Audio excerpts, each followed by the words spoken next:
Danny Black. And I'm John Newman.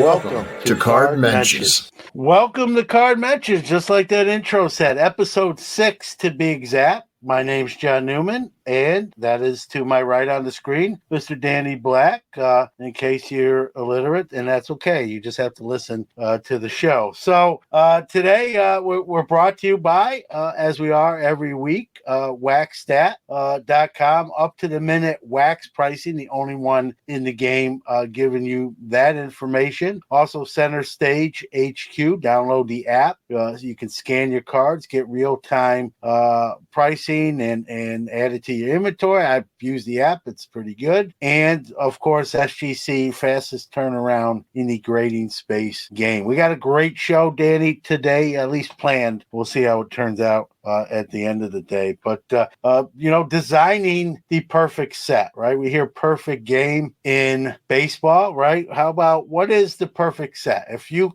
were working for, I guess we'll use them since, Topps, Fanatic, and you were tasked with... They put us in charge of the new division. We've just been hired to now lead the new baseball card division. Yep. What would that look like? What would we do either the same, add on, do differently to design what we would call the perfect, we'll say baseball set, but it could cross over to other sports cards too, but we'll kind of have baseball on the front burner, if you will. And so, we're gonna tackle that. I have my thoughts. You have your thoughts. Somehow they're different. I don't understand how that happens, but it has happened. Some of us have taste. Yeah. So, I'll let you, I did kind of the kickoff, but I'll kick it to you, kind of the lead us into this. Sure. Well, I took this from the approach of if I was starting from scratch, so I'm not picking like a specific set that already exists. If we're starting from scratch and designing it, what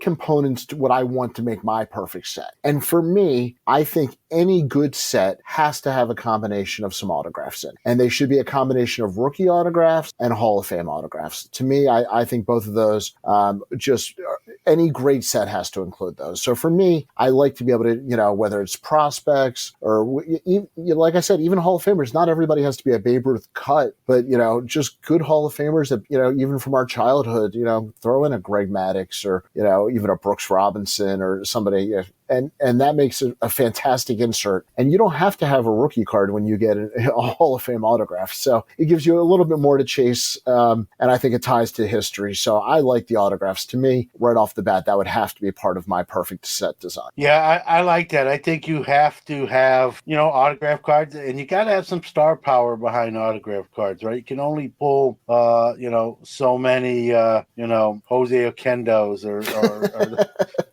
before like people start going on social media and said, like, is there any good autographs in the set? Because all I see is these guys being pulled. So, they can't all be star power, but you got to have, and I like your idea, right? You got to have some retired players, legends of the game that are in there, right, to chase and go after. And you also take care of that crowd that still collects those folks or wants to add those type of folks to their collection. And then, rookies, right? You just say rookie. It's a driving force behind the set, right? I mean, we look at sets, powers, even years later as what rookies were that came out, what rookie cards were in that set that year. So you add the autograph factor, it magnifies that, right? Hey, there's a rookie auto of insert player name there. So I like that. I'd agree. I saw Chris ask, chrome or non-chrome. I guess we'll call this like a flagship. So it's going to be probably non-chrome. Well, that's your set. Speak for yourself. Yeah. Well, you know me. I said, all right. So I'll answer that. I'm a sucker for acetate cards, right? So. Okay. I know it's going to be more money. Chris, he took door 3. Yeah, I went with door 3.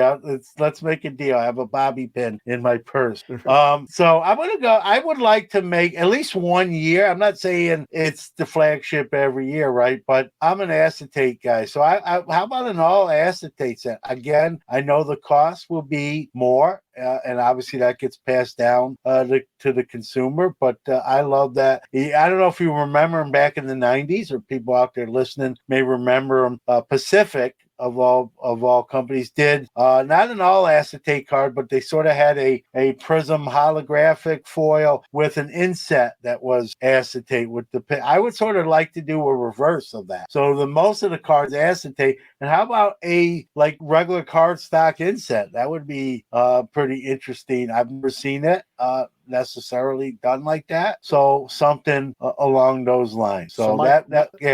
I was going to say, my grandfather had a saying, if you haven't seen it before, there's two reasons. It's either a great idea or a terrible idea. You just got to figure out why you haven't seen it.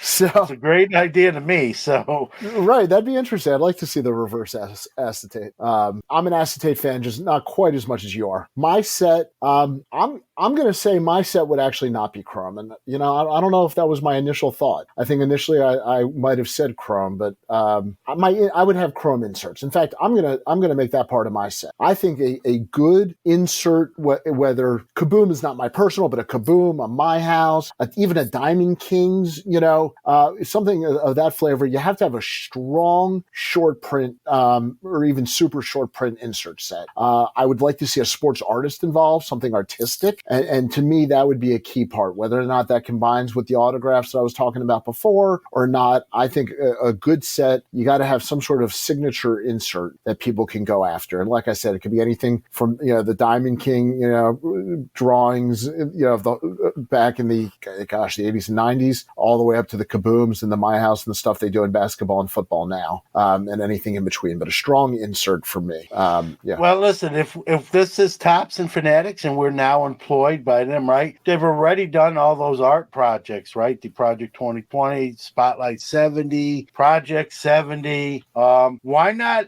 have the artist do cards and not even make them so much base cards where they're like just prints of the card? Well, why not? I know people don't like redemption cards, right? Well, why not put like a redemption card for the original art of that artist, right? Signed by the artist. That'd be like a giveaway, like hit the big one and win the original art. Yeah, well, yeah, but it's a redemption card, right? For a 1-of-1 original art piece signed by the artist, whoever that particular artist is. You obviously can have multiple, right? It's not going to just be one card. And maybe you could make a chrome. How about a chrome? We talked about chrome. How about a chrome version of those non-chrome art pieces, right? As regular card inserts, not the signed art redemption card, just a regular insert set. Insert sets, you can have your parallels, right? One thing I would do is make it easy to tell when you have an SP or a super short print, right? That's like what Topps is starting to do already, right? Where the backs are easier to read and you got something. You don't have to take out your bifocals and look at the bottom for a 3-digit code that you can't read, and that you're taking out your magnifying glass to blow up so you can read it and spend too much time doing it, right? So make it easy to tell when someone's pulled something. That would be number one. Chrome inserts. I like to see insert sets where you kind of have your skill set players represented and you have your pitchers kind of in their own insert sets, whether you want to call them hurlers or mound aces or whatever. I like to draw circles, not lines, John. Everybody should be together. Yeah, no, I mean, listen, you can change it every year. We're talking about one year what we would do, right? I'm not going to do it. We can't afford to do an acetate set every year, but this year's flagship will be that, right? What would you change? So I don't think we need 3 series, right? We don't need a series 1, a series 2, and an update. Well, so how big is your base series? Let's start there. Well, let's do this. Let's make series 1 400 cards, right? Okay. It's 330 in 2023's edition. Let's make it 400 cards, right? And let's make series 2 come out later. Let's make series 2 come out in October, November, or even December after the September call-ups. And series 2 has all those late rookies in it. And series 2, in my perfect set, series 2 become update, right? That's there is exactly no what update. I was going to ask. Okay, so you get rid of update. You have to wait a little bit longer for it, but I know it's for some that might be sacrilegious. Get rid of update. In Topps Fanatics world, right? I just cost them money because they have one less item on their menu to sell to consumers. But again, I'm Michael Rubin here. I get to make this call. I'm going to go, Series 1, a late Series 2 and gets all those late call-ups in there. And, like for this year's Topps release, right? Adley Rushman's card is a rookie. Let's be real. Like that really should not be a rookie in 2023, right? Right. It was done. Listen, their strategy there was done on purpose. His Bowman first was 2019. Yeah, I want to see the rookie card come out the same year they play. So if we got to release Series 2 in December, then we got to release it, or even January, right? Whatever. Let's do it. You would have people up in arms. I would, but I think I think eventually more people would like it. I think it might get some resistance at first because, people are resistant to change. People don't like change. I know Update has that cachet by name, right? Oh, Update rooks, right? But I like the rookie cards to be in what I would call like sort of the base, the flagship sets. And so, you could do an update, but maybe you don't even call it Series 2. You come up with, maybe you just don't even call it Series 1. You just call it 2020, 2024 Topps and 2020. Yeah, 2024. Remember back in the day, all the old folks like us, right? You had your base set, and what did Topps do? But they didn't even have. They didn't come out in packs. They were little factory traded sets, You and I both probably have 10 of them within 2 minutes of our arms. I have more than that over there. So what about? I'm not saying we bring back those sets, but instead of having them in set form, we release update in pack. So you have flagship, and then in late December or just before Christmas, strategically, you have the update release, right? The packs, right? Okay. That would be how I would do it. All right, let's John, you want to read off some hellos here? Can you we got collect no, I can see. The next week I'll need my glasses. Collector's Dream, hello. Nice to see you. Chris Ramsey's in the house, Double D Dylan. Nice to see you. Sports MD card collector. Good evening as well. Chris. So and feel free to put what you'd like to see in the chat room, see if it aligns kind of what we say, or even go off on your own tangent. What you put on the CEO hat and wave the magic wand, right? So I don't think we need 3 series. I know it's a money generating for card companies to do that. It's too complicated. I'd rather do 2 series and then do a 3rd series, but not really be a 3rd series. Just rebrand it as you already sold me on a flagship and an update, and I think that I love that throwback approach, because then I think that actually makes the rookie thing easier, because you have the flagship that comes out, and then you have your update, and it's self-explanatory. Yeah, and you'll have rookies in both. We right. People love rookies. I love rookies. You love rookies. We all love rookies, right? So you can have rookies in both. Obviously, the update version will be rookie heavy with those, and that'll drive a lot of attention to that product. I think Series 2, right? Series 2 comes out now, and it's like, what's in it, right? You know what I mean? So, well, can I throw one more throwback item at you? Sure. Remember when they used to do the team cards and you had the team photo all together? At some point, they stopped doing that. I'm sure just because of logistics and roster moves and everything else. I would love to bring back team card. I don't care if it's 100% accurate. I don't care if a guy got sent down. I like having a team card. I would like to see the team cards brought back. You can do the picture in spring training. But I always liked having, I'm an Oriole fan. I always liked having that Oriole team card. There was just something about it. And having every year and having that team card, to me, was always cool. And it's not expensive, and it's not a big insert. It's probably just a common, but I want team cards back. All right. What about this? What about, let's put a spin on that, right? What if we bring back the team cards, but make them short print? I like that idea. Make them be the short prints, right? So when you open that pack and you Well, start the to see that Jose Altuve is a short print. we apologize to Jose's family, but not Jose. But no, whatever you make that, like, listen, let's be realistic, right? If you're opening the pack of cards and you see that team card in today's era, right? You're probably gonna be like, I got a team card, right? What about if we made them short print? So now when you see that team card, when you're kind of fanning them out, like, oh, you've got something that's lesser produced than even the regular base cards. So how about short printed team cards? And what about, remember the checklist with a player's face on it, going back to vintage days? You could bring those back. What do you want on the back of the team card? Do you want of all the players that are in the set and their numbers like they used to? I want the checklist, and I love Collector's Dream put up here the leader cards and the all-star cards. Love those ideas.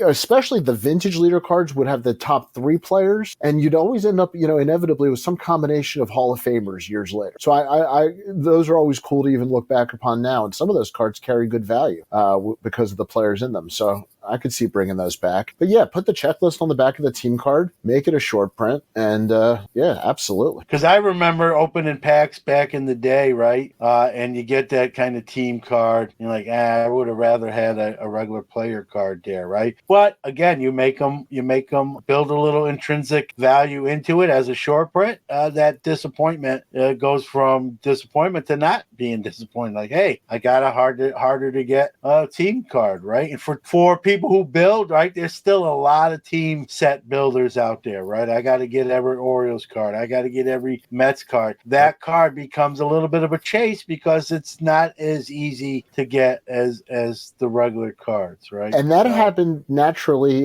with a lot of the vintage because you didn't keep your own, you didn't keep other teams. So actually set builders know that sometimes the team cards and the checklists are the hardest ones to find. Yeah, no doubt, Brett. We'll say hello to Brendan, Amelia. I hope I said that, Amelia. He mentions manager cards. What about bringing those back? I know, there are not too many managers that are very collectible, but they are part of the team, right? John, they now do the top 10 hottest managers list every year. I think, this is not like the old days. This is like hot in terms of what they look like. Oh yeah, absolutely. Mike Matheny, Gabe Kapler. These are multi-time winners. Depending on who's currently employed, I don't know who this year's favorite is, but I think those could be chase cards for people. Yeah, make those short prints, right? I mean, no one probably really wants a pool manager's card, but now you sort of bake in that harder to getness, and it's not such of a disappointment. Like when you get, your Joe Madden card, and you realize there's not as many of those as base Mike Trouts. You're not as broken up about it. So, I mean, you can go in so many different directions, right? Buck Showalter, hot stuff. Yeah, listen. Actually, I think he did win. I don't think that's a joke. I think actually he did win. Yeah. I think he won Manager of the Year or something at the baseball hottest writers. Manager. He won hottest manager. Yeah. Yes. That's true. Yes. Brendan, I believe that's true. Put it in the comments. But I believe I actually did hear that. So, it's sort of, and some people might say, well, John, that's what Heritage is, right? That's the Heritage release. I'm not a Heritage guy. I know that's to some, that's blasphemy. I know Rich Klein's a big Heritage guy. That's his baby. I could do without it. Let's bake the Heritage into the regular release in different forms, whether it's an insert set. Maybe that's the insert set I was talking about. Yeah, which they do already, right? I mean, every 35 years, right, we get the inserts from the design from 35 years ago. So this year it's 88 tops. Next year it's going to be the great 89 tops, which I opened plenty of because there's a guy named Greg Jeffries that appeared in that release. So rumor is that you have an affinity for Greg Jeffries, and he's actually he's actually tied up in your closet right now. Okay, so real quick, I want to wrap this up before we move on. I like this comment. I never liked the 86 Topps football, colors green and yellow. It kept me from buying them. Yeah, we should put that on both of our lists. It should be a good looking card. I think we both agree. It should be a good, whatever that means to you. I think we all like better looks. Well, I think what you'd have to have, Danny, I think you have a group of designers, right? And you come up with 10 different designs, and you pick what you feel is the best one, right? And if there are a few that really are hard to pick from, why not just save it and run the next year, right? And maybe they do that and we don't even realize it, for all we know, right? So you have some designers come up with their concept. You pick 3 or 4 out of the lot that you get, and you pick one obviously this year. And if there's 3 or 4 good ones, hey, there's 2025s. We already got the design. No one knows about it yet, right? But that's what it's going to be. So design. And that 86 Topps, as Chris said, if you pull Jerry Rice though, you won't be that sad. So, all right, and this is a good point here. I think we'd all like to see the retail and the hobby maybe be a little bit equal chances to pull, and that's a good point. So I think just in general, and then Brendan says the new Topps set designs look like bad sci-fi versions of future baseball cards. Give me Heritage all day. I love the 88 inserts in 2023 Series 1. This is where everybody has their opinion. Yeah, Heritage is you either love it or you hate it. So Brendan loves it, and I don't hate it. I won't. That's what people say about me. I don't hate it. It's just not my thing. So I don't open it. It's definitely I'm stating the obvious here, but Heritage is definitely a set builder's release. That is, and I don't do those anymore. I used to back in the day, but not anymore. So I get this purpose. I that's why I don't buy any, but I understand people have an affinity for. I get it. So I don't hate it. I'll just say it's not my cup. All right. I think we're going to move on now, but if you have anything you want to add into the chat, let us know. But we're going to move on and talk a little bit of NBA heading down the stretch here. Mr. Newman, anything to add on your set before we retire you from the head of Fanatics? No, I want to see that acetate. Everyone knows I love that. You had me at the old line had me at hello. You had me at acetate. And the one thing I'll throw in there is get rid of image variations. if I haven't made that clear, I'm not. Well, then you don't like this year's because every card has one. I do not like it at all. I have no interest in seeing Wander Franco with a giant head or anything like that. So maybe that's Barry Bonds had a giant head. Why can't Wander Franco? I think we're getting it.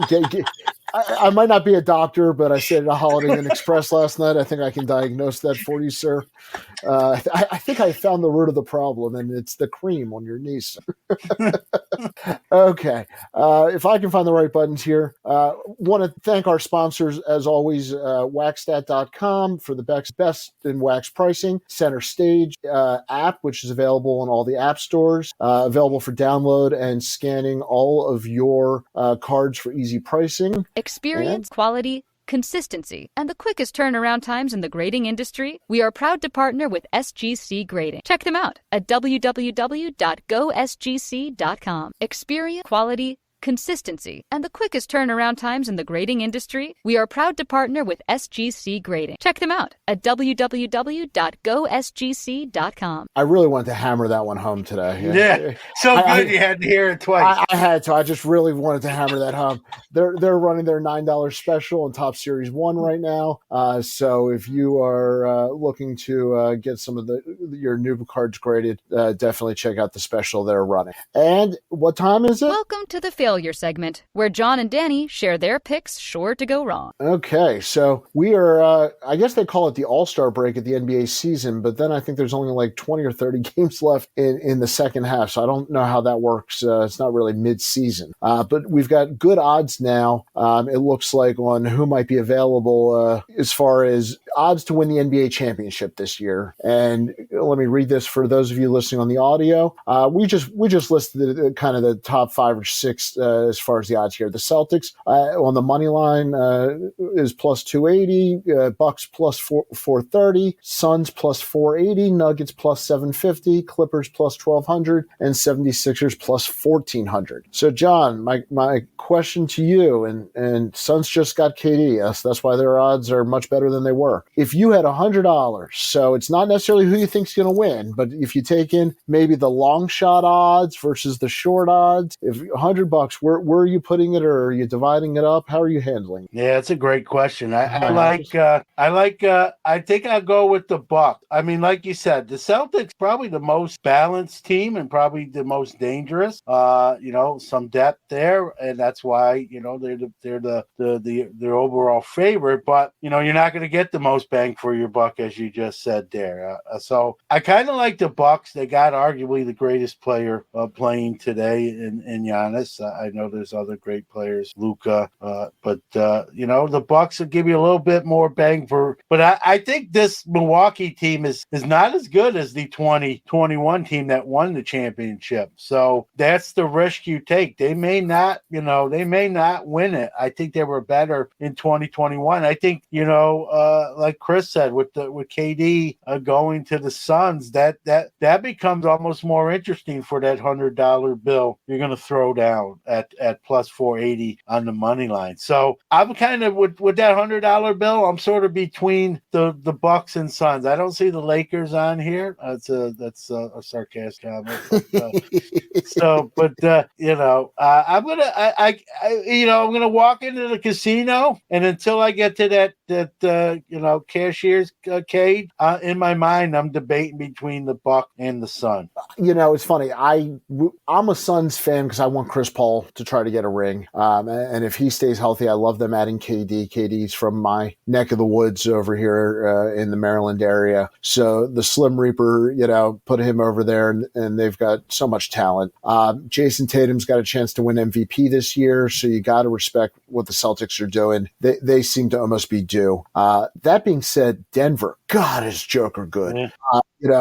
Back-to-back MVPs, and he's going to make an argument. I mean, he really is going to make an argument for 3 in a row. And if you go down the list of NBA players that have won 3 MVPs in a row, it's a real short list. And I'm not good enough off the top of my head to think of. Bird won 3 in a row, I think. I'm not. I don't know. Did Magic? I know he's got a few, but yeah. But the point is, if Joker can pull it off, and we're talking about just a dominant player, so anytime he's on the floor, you gotta give them a chance. But I'm with you. I think if I'm taking my $100 at plus 480, I'm going to put at least 50 on the Suns. And then you know what? I change it. I'm going $75 on the Suns, 25 on the Celtics. I'll hedge my bet a little bit.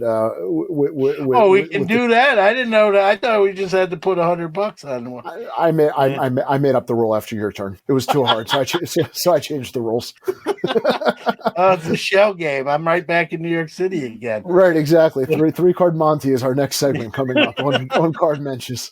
Well, let me ask you, if you could divide it up, would you have changed your answer? I mean, I know you went a little bit 50-50. I will change my if I can put it on multiple teams, right? So I'm probably going to only put 25 on Milwaukee. I'm going to put 50 on Phoenix, and I'm going to throw 25 on Denver. I think Denver's odds might be too long shot. I think they are very good. I think they're on paper, for the whatever that's worth, they might be better, than that Milwaukee team. I know, a lot of that is based on Giannis. I get it. But Denver, like you said, with Jokic, they have their own version of their Giannis, right? So I think the Nuggets are a great play. So I'll go 25 and 25 on Milwaukee, 50 on Phoenix, and 25 on Denver. And I guess what I'm saying there is I feel like one of those 3 teams is definitely hoisting the O'Brien Trophy, they call it. So yep.